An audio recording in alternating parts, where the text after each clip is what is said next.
বিসমিল্লাহির রহমানির রহিম। আসসালামু আলাইকুম, welcome back to my channel. আজ আমি রান্না করব পানি কচু। তো তার জন্য এখানে আমি বিশাল বড় একটা কচু কিনে নিয়ে আসছি। আর এই কচুটাকে এখন আমি একটু কেটে ছোট করে নিব। তারপর আস্তা ধুয়ে পরিষ্কার করে নিয়ে তারপর ছোট ছোট পিস করে কেটে নিব।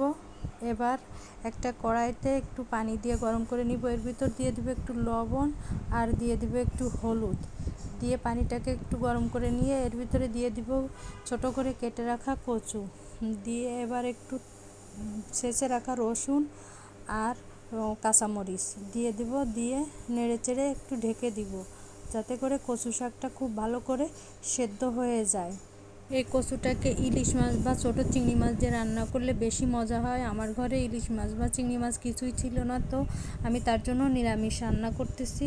আপনাদের চিংড়ি মাছ আর ইলিশ মাছ থাকলে ওটা দিয়ে রান্না করেন। এখন একটা ফ্রাই প্যানে একটু কালো জিরা আর তেজপাতা আর একটু শুকনো মরিচ দিয়ে তেলের উপরে একটু ভেজে নিব। তারপরে দিয়ে দিব পেঁয়াজ কুচি দিয়ে আর একটু ভেজে নিব।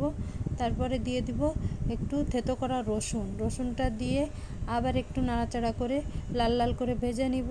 এবার এই ভাজি করা রসুনটা সিদ্ধ হওয়া কচুর ভিতরে দিয়ে আবার একটু নাড়াচাড়া করে নিব।